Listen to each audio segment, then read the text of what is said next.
तो बाबा भरद्वाज जी के आश्रम में एक कथा चल रही थी, भगवान शिव के विवाह की कथा। भगवान शिव मंडप में प्रवेश कर गए, दिव्य सुंदर सिंहासन पे विराजमान हुए। देवी पार्वती को, जगदंबिका को आने के लिए, मंडप में आने के लिए महल के अंदर सूचना जा रही है। तो बाबा लिखते हैं कि सिंहासनायति दिव्य सुआवा जाइन बरानी बिराची बनावा बैठे यसीऊ भी प्राणसिरुनाई हृदय सुमीरी निजा प्रभु रघुराई। बाबा सिंहासन पे विराजमान है, चारों तरफ से सबकी निगाहें बाबा की दिव्य सुंदरता पे है। बाबा की दिव्य सुंदरता को निहार रही हैं हिमवान नगरी की सुंदर नजरें। सारे स्त्री पुरुष टकटकी लगा करके बाबा को देख रहे हैं कि आज बाबा दूल्हे के रूप में कैसे शोभायमान हो रहे हैं।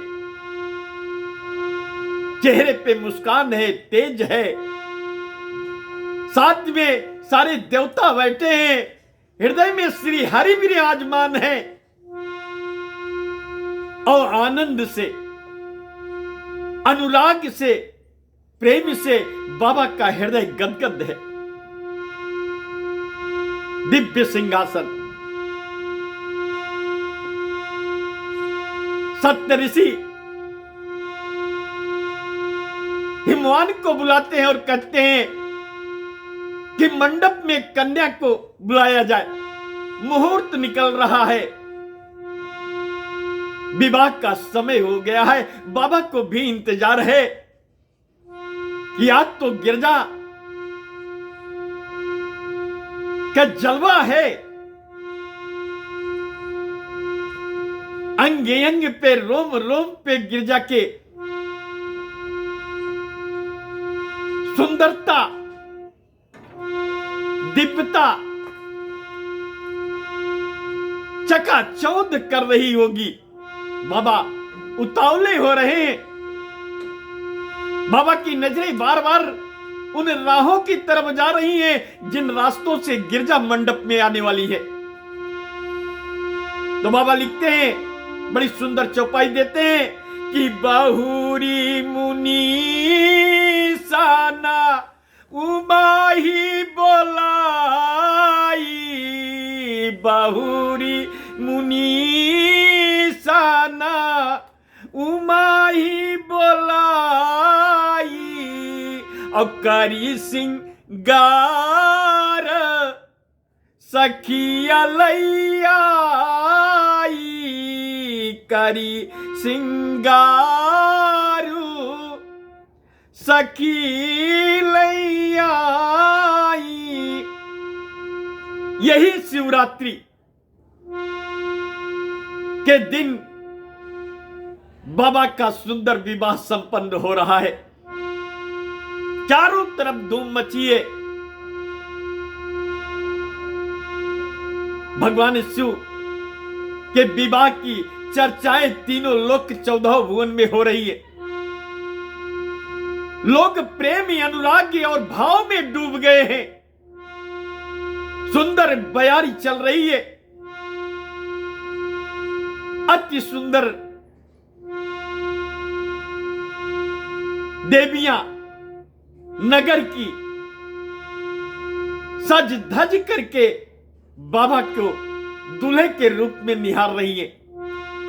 सुख पा रही हैं, आनंद पा रही हैं, नजरें हटने का नाम नहीं ले रही हैं, सब अपना घर बार भूल गई हैं।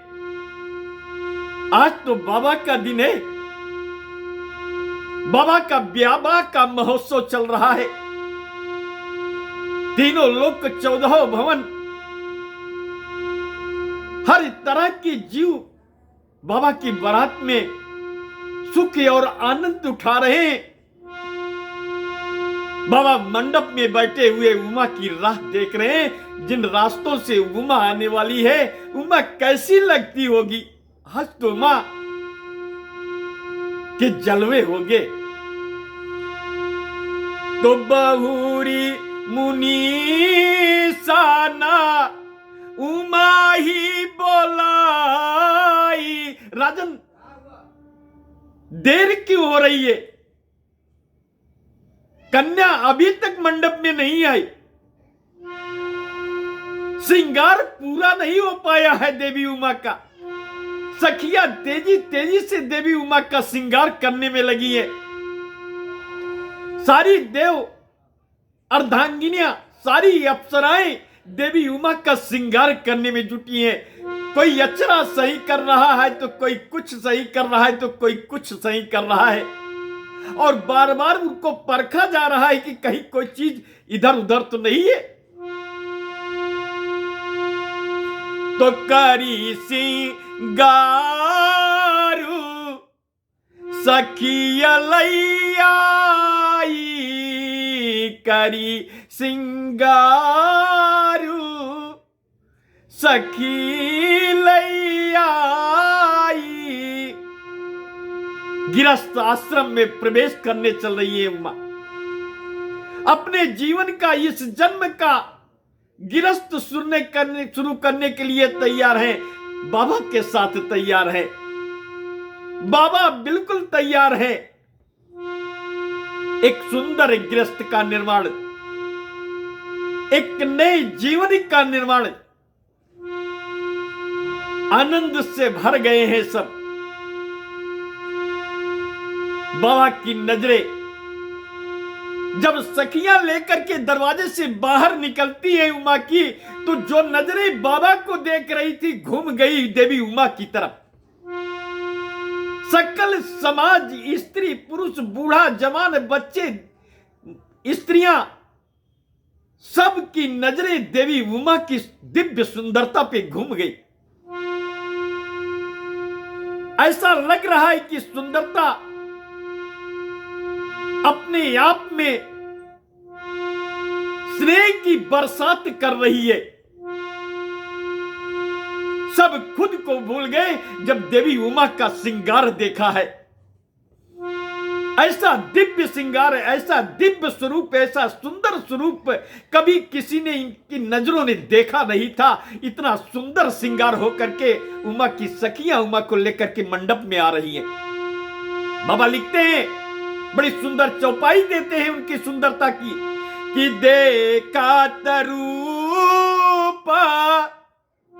बड़ी सुंदर चौपाई बाबा देते हैं उनके श्रृंगार की, कि देखा तरूपा सकाल सुर मोहे, देखा तरूपा सकाल सुर मोहे, बरनाय छाबियासा जग कभी को है। कोई उपमा नहीं है आज उमा की सुंदरता के आगे, कोई जोड़ नहीं है उनकी, और न कभी था न होगा कभी। सब निहार रहे, जी भर के देख रहे, खुद को भूल गए हैं, कौन कहां खड़ा है, कैसे खड़ा है, आनंद में डूब गए हैं। प्रेम की छटा बिखर गई है। सारे देवता, तीनों लोक 14 भुवन भगवान शिव की इस बारात का सुख तो जगदम्बिका जानी भाव भामा, असुरा न मनाही माना कीनी प्रणामा। दिव्य मुस्कान लिए हुए जगदम्बा दोनों हाथ जोड़ करके समस्त ऋषियों को, बैठे हुए अतिथियों को प्रणाम कर रही हैं। जितने सुंदरता वो बिखेर रही, उतने आदर्श और संस्कार का परिचय दे रही हैं। जब वो प्रणाम करती है तो संस्कार झलक रहा है उनके कुल का, उनके पिता का, उनकी माता का, उनके ऋषिगण आनंद से भर गए। जय हो देवी, जय घोष के नारे लग रहे हैं। सिर्फ सुंदरता नहीं, सुख की मूल नहीं, संस्कारों से भी सुसज्जित नुमा। बाबा लिखते हैं कि जगदांबिका जानी भाव भामा, सुराना मनाही माना कीनी प्रणामा। धीमी गति से आवाज नहीं निकल रही है, लेकिन इशारों में वो प्रणाम करती है, हृदय की तरफ संबोधन करती हैं कि मेरे हृदय से मैं आप सबको प्रणाम कर रही हूं। मर्यादा भी बनी रहे, संस्कार भी रहे और स्नेह का समर्पण भी रहे, आशीर्वाद भी मिले। क्या गजब के संस्कार हैं। सुंदरता मर्यादा को जब धारण करती है तो भवानी नजर आती है। कहते हैं कि सुंदरता, दिव्य सुंदरता जब मर्यादा को धारण करती है तो भवानी की याद आती है। बाबा लिखते हैं कि सुंदरता सुंदरता मारी जात भवानी, सुंदरता मारे जात भवानी। और देवता शिव पत्नी मान करके उनका बड़ा सम्मान कर रहे हैं, उनका इतना सम्मान कर रहे हैं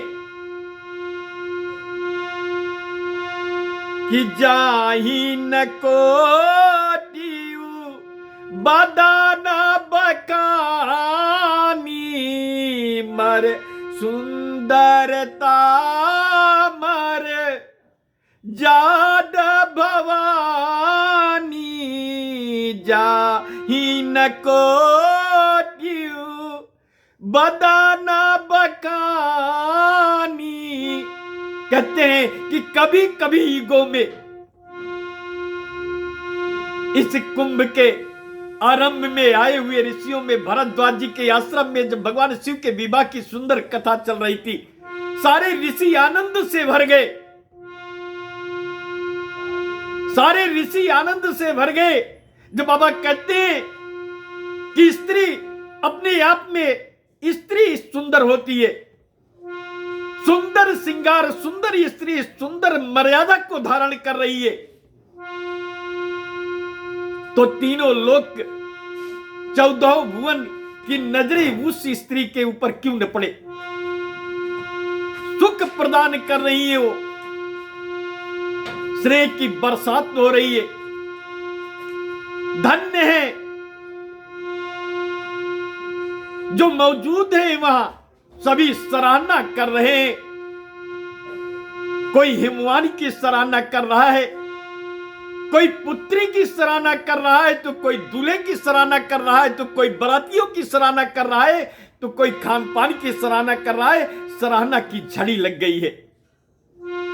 तो बाबा कहते हैं कि सुंदरता मरी जात भवानी, जाई न कोटिहु बदाना बकानी। और भवानी का प्रवेश मंडप में हो गया। करोड़ों मुखों से वर्णन नहीं किया जा सकता, देवी पार्वती की शोभा का। और भवानी का प्रवेश मंडप में हो रहा है।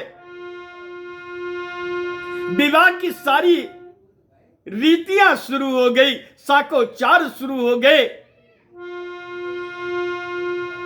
जैसी वेद विवाह की रीति कही गई है, सही समय, सही लगन, सही शब्द सब उच्चारण की जा रहे, मंत्रों उच्चारण के साथ गृहस्थ आश्रम में संबंधों को, पति पत्नी के रिश्तों को बांधा जा रहा है।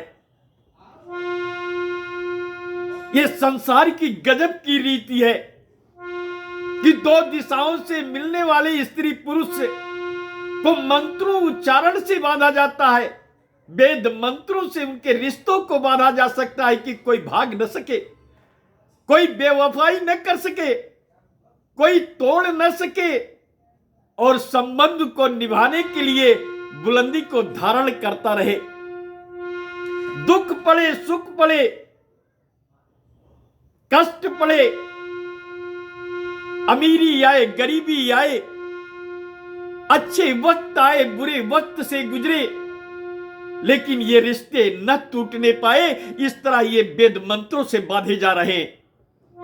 पवित्र गृहस्थ आश्रम के आरंभ से पहले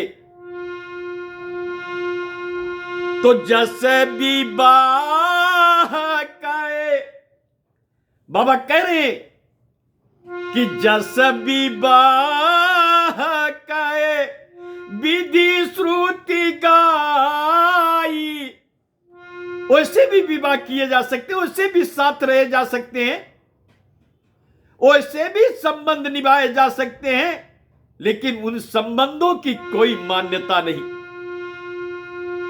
जिन संबंधों का समाज साक्षी न हो, जिन संबंधों में समाज न बने, और जिन संबंधों को समाज न अपनाए, वो संबंध कैसे? वो संबंध कभी टूट सकते हैं, कभी उखड़ सकते हैं, कभी बिखर सकते हैं। तो इसीलिए विवाह मंत्रों से इस संबंध को बांधा जा रहा है, वेद मंत्रों से बांधा जा रहा है।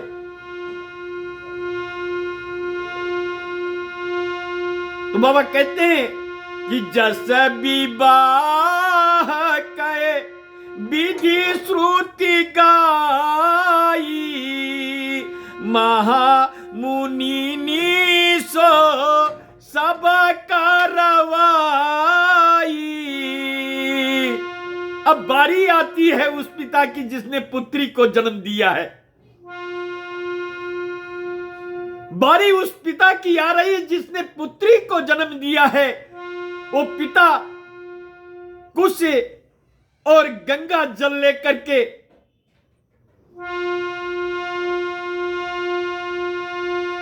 और कन्या की अपने हाथ लेकर के और जल लेकर के, कुश लेकर के, कन्या का हाथ लेकर के उस वर के हाथ में उसका समर्पण करे, दान करे। कितनी बड़ी बात है। 25 वर्षों तक जिस पुत्री को हृदय से लगा करके पाला, उसका समर्पण करने चल रहा है। वो पिता हिमवान को बुलाते हैं, सप्तऋषि बुलाते हैं कि विवाह संपन्न हो रहा है, अब पानी ग्रहण का वक्त आ गया है, आइए महाराज पुत्री का हाथ उठाइए अपने हाथ में। बाबा लिखते हैं, बड़ी सुंदर चौपाई यहां देते हैं कि गाही गिरीसा, गाही गिरीसा कुश कन्या पानी, गही गिरीश कुश कन्या पानी, भवहि समर्पी, भवहि समर्पी।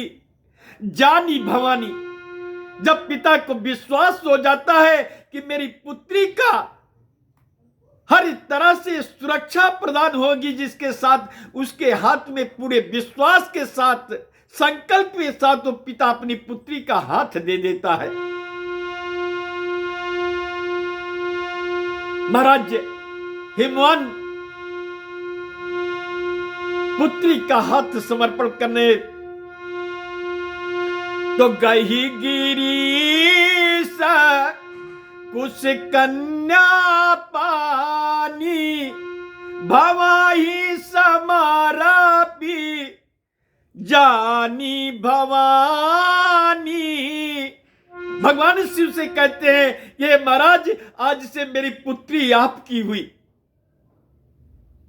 आप इसका अपनाइए।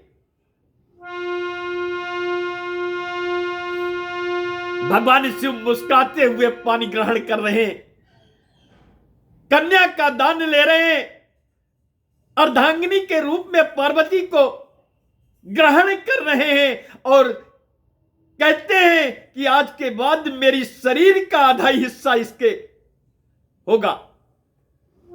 ये शिव भवानी के साथ ही शिव पूरा होगा। क्या संस्कार है रिश्तों के। अर्धांगिनी आदि शरीर पे कब्ज हो रही है वेद मंत्रों द्वारा, समाज द्वारा, रीतियों द्वारा, रिवाज द्वारा। तो पानी ग्रहण जब, बाबा बड़ी सुंदर चौपाई यहां दे रहे हैं कि पानी ग्रहण जब कीनी महेशा, पानी ग्रहण जब कीनी महेशा, हिया रसे तब सकल सुरेशा। और जो ही भगवान शिव ने अपने हाथ में पार्वती का हाथ लिया है, तीनों लोक 14 भुवन में जय महेश के नारे घोष लगने लगे। और जो ही पति ने पत्नी का हाथ थामा है, देवी पार्वती के चेहरे की आभा बढ़ गई, अतुलनीय आभा की स्वामिनी बन गई। वो किसी की नजरें नहीं टिक रही, दिव्यता से भर गई पार्वती। भवानी आनंद से भर गई, गर्व से भर गई और भगवान शिव प्रसन्नता से भर गए। भगवान श्री हरि देख रहे हैं, सारी देवता देख रहे, ब्रह्मा विष्णु महेश गणेश जी किसी जन्म में भगवान शिव के पुत्र। महाराज गणेश जी प्रथम आहुतियां अपनी लेते हैं विवाह की।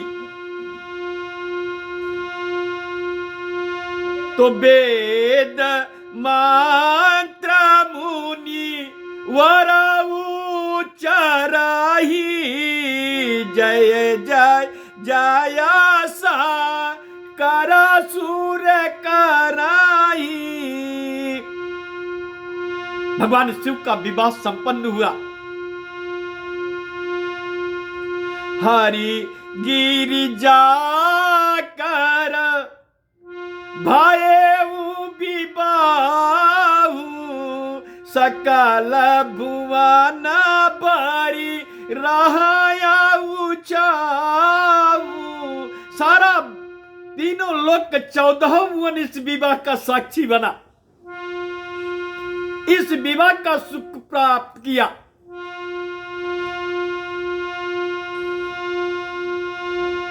और इस तरह मैना जी आती है, माता आती है, पिता पानी ग्रहण कर दिया, विवाह संपन्न हो गया। अब बेटी की विदाई के लिए माता आती है, पुत्री को हृदय से लगाती है और भगवान शिव से कहती है, आज तक ये पुत्री मेरे आंचल में पड़ी, आज ये आपको समर्पित हो गई।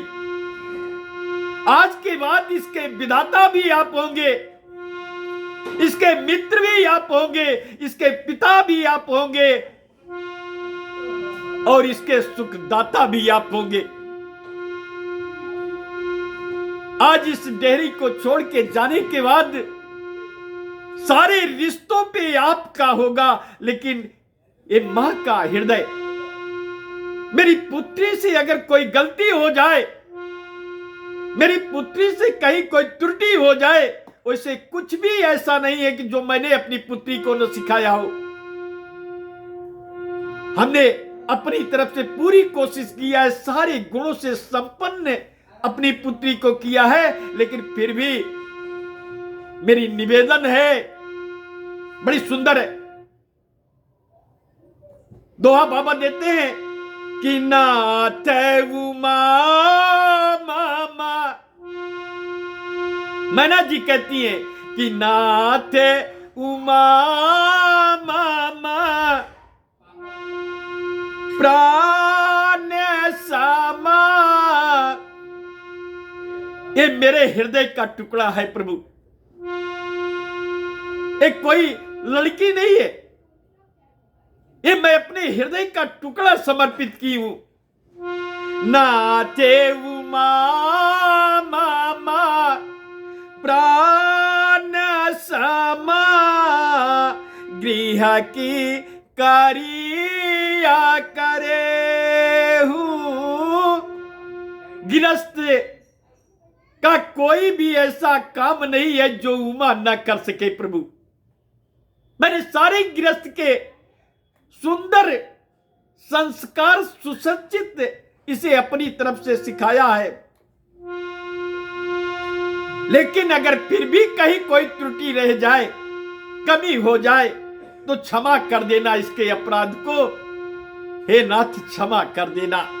एक मां कह रही है, मां के आंखों में आंसू भर आए हैं, छलक पड़े हैं, उमा को हृदय से लगा करके भगवान शिव को समर्पित कर रही है वो, एक कहते हुए कि मेरी पुत्री से गलती हो तो क्षमा कर देना नाथ। क्षमे हूं सकालाया राधायाब हो ही प्रसन्न बरदे। हे महाराज, ये वरदान दीजिए मुझको, ये आश्वस्त कर दीजिए कि मेरी पुत्री से अगर कोई गलती हो गई तो मेरी पुत्री को क्षमा कर देंगे। दोनों हाथ जोड़ करके वो माता भगवान शिव से मांगती है, मैंने अपने जिगर के टुकड़े को आपके साथ किया है।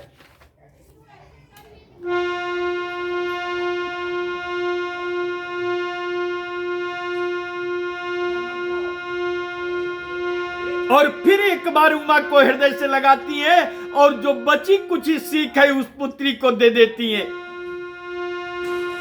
कि बहु विधि साबु।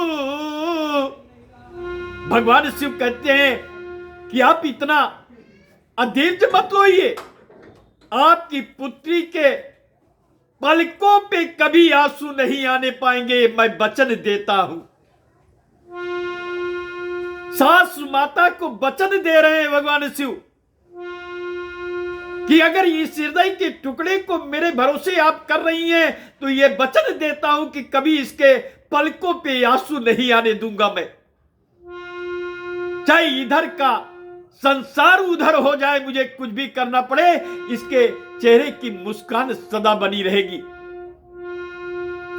बाबा लिखते हैं कि बहु विधि साबु सासु समुझाई। भगवान शिव कैसे पीछे रह सकते हैं? अगर कोई उनसे मांगे और वो देना, आप बेफिक्र रहिए। जैसे ये यहां आपके यहां रही है, आपके साथ रही है, वैसे मेरे यहां रहेगी, मेरे साथ रहेगी। उससे किसी भी प्रकार की इसे तकलीफ नहीं हो पाएगी। अगवानीय भावना चलिया सिरुनाई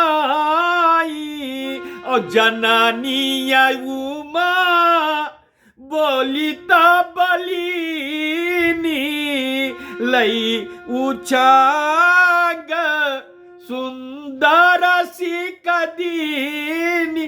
देते देते जाते जाते पुत्री को जाते जाते हृदय से लगाती है मैना, और अंतिम सीख, अंतिम क्षण तक पुत्री को सीख देती है। क्या देती है?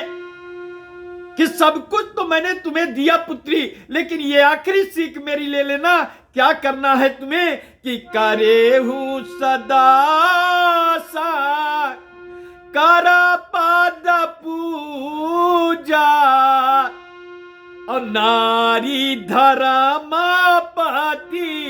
देवन दूजा। आज के बाद हे पुत्री, आज के बाद आपके लिए ये पति ही आपका परमेश्वर है।